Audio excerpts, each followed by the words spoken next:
The last grounded update added the ability to upgrade your character by finding milk molars, these kind of fake little plastic sweets that will give you some points that you can then take to Burgle and upgrade for different types of upgrades. I've already done 4 videos showing the location of every single one of these milk molars and the mega milks too.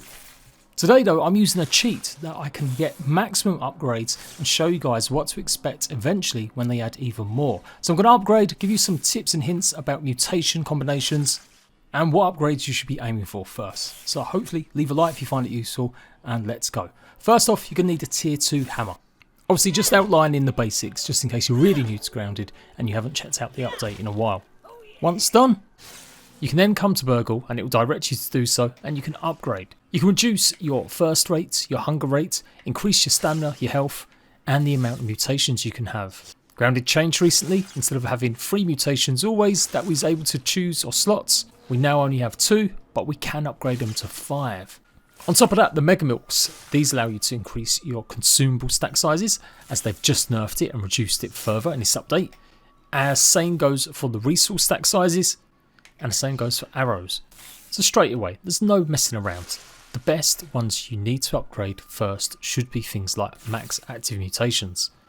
They're more expensive to upgrade and to start acquiring, but ultimately it means that you're going to have more help in getting more of the stuff you want. Some people feel mutations have been nerfed a little bit since the update, as they don't always guarantee you a damage against certain creatures with certain weapons now. It's more just a randomised chance. But so many of the mutations have also been added with extra abilities, or they've certainly been buffed a little bit too. So in my opinion, to help you in the long term, you want to have as many of these active as possible, as you'll quickly start racking up some of these. Then you can choose exactly what you need for that right moment to give you a little bit of a boost and make your life easier exploring the map.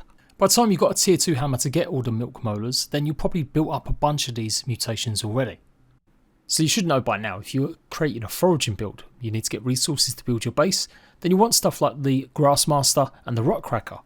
Combine them two with other ones that reduce your stamina or give you more speed, or maybe help you not need as much water, and you're onto a winner in terms of getting lots of resources. So you get the idea. I can only have 2 at the moment. If we talk to Burgle right now, I've got 5 molars already and 2 of the Mega Milks. You can see I've not spent any of my actual milks on anything, so let's give it a go and see what happens. Right now, a couple of weeks after the Haze and Hot, or the Hot and Hazy update launched, there are 29 milk molars available. So if you want to absolutely maximise getting the most mutations, then you're going to need 3, 7, 12, and there you go. We've now maxed at max active mutations. I can go ahead and have 5. The possibilities with 5 active mutations are massive. Going to tackle some ants, bring some spears, get the ant annihilator, increase your max stamina, maybe go for the coup de grace, and maybe max health. That's a perfect build in mutations that are going to help you. Exploring the waters or the ponds, then Myrtine, Assassin to get more damage out of your daggers, Blade Master to stop the blades actually using too much durability. Maybe make sure you don't need any water while you're running around, and maybe give yourself some max stamina. Now after that, it's all about how you play and what you play like. If you're someone that's using a lot of hammers and a lot of heavy armors, then making sure you increase your stamina is going to be one of the most important things. If you're pretty quick and nimble, you tend to go with light or medium armors, or you're using weapons and swords that are a bit faster but use your stamina up. That's also another reason to go ahead and use your stamina. Otherwise, you might want to increase your health so you can take the hits while you're dancing around bugs. I would say the least ones that you want to work on is thirst and hunger burn rate. While these are great, I don't think they're that necessary. Getting food is a little bit harder now, but once you get in the rhythm of it, it's not impossible. We've got brand new ways to cook meals, or find them at least, with the recipes. So in my mind, these are the 2 that you shouldn't be upgrading first. But we've got 17 points, let's go ahead and do it. So 1, now 2, add another 3, that's 6, another 4, that's 10, add another 5, that is 15. We've now increased the stamina by 55%. Let's go back to an older save though and just see what a base rate is in terms of swinging a weapon. 1, 2, 3, and maybe a 4th swing with my blade here. So let's go ahead and upgrade at least 2. 1, 2, 3, 4, 5.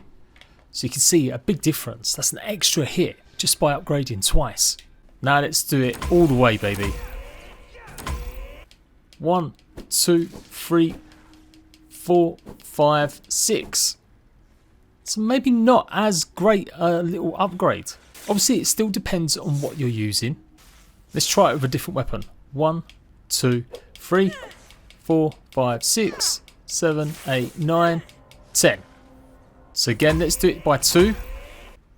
1, 2, 3, 4, 5, 6, 7, 8, 9, 10, 11, 12, 13. So that's 3 extra hits by upgrading twice. Let's do it another 2.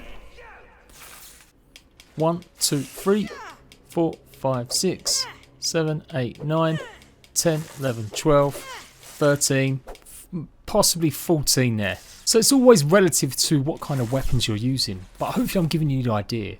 There's no point in me telling you that something gets increased by 5% or a few points. Them kind of stats are useless and grounded because we don't have damage numbers or anything like that pop up. Instead, I always rely when I'm doing guides on pretty much how many swipes are you going to get using something. How many swipes does it take to defeat something? Or how much of a health bar is it going to remove in chunks or grids? I find that much more useful. So it's maybe not as worth upgrading if you particularly run around with a particular weapon. But of course the main benefit of this is also being able to run around endlessly without losing your stamina. Bearing in mind the armor and stuff I've got on, you can run around for 26 seconds without your stamina dropping completely to 0. With no actual improvements in my stamina. Now let's do it max upgraded. So give or take 39-40 seconds. So that's a massive improvement of 14 seconds of max stamina. So this is where it really comes into its own. So you get the idea. Let's boost it up with some health. Now you can see if you go ahead and upgrade to all of your max mutations and all of your stamina, doesn't leave much room for your health or any of the others. And it's going to be a while now before we get any more added. Unless they plan to add some small updates. They've said they're not going to update the game every 3 months now. So it won't be until January that we get another big update that maybe adds a bunch more of this stuff. Devs did state in one of their live streams they do plan that you will be able to max upgrade your character eventually. So we do know there's going to be even more added. So in my opinion, it's still definitely worth getting as many of the max active mutations as possible. And then I would balance it half and half. Or at least get a stamina up to maybe level 3. And then put the rest of the points in max health.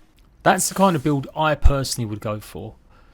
Eating and drinking can be a pain in the butt, but as long as you're preparing every day, you've got some actual grubs on the go, cooking it on a spit, and you've got yourself a canteen, and maybe get the upgraded one, this shouldn't be that much of an issue. Maybe if you're playing on the hardest difficulties, it's going to burn through a bit quicker, but yeah, in my opinion, this is definitely worth the way that you should be going. So I've added another 35, so we've got 36 left now. Let's go ahead and just upgrade both of these.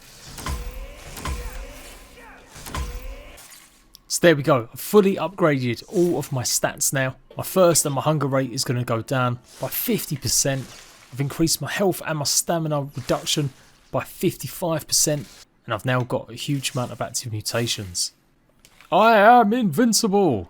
One build that I really like the idea of, especially if you do boost all your health, is putting Coup de Grace on. Getting the new Truffle Tussle and maybe Little Fist. Add some extra stamina maybe as well, and whatever defense you might need.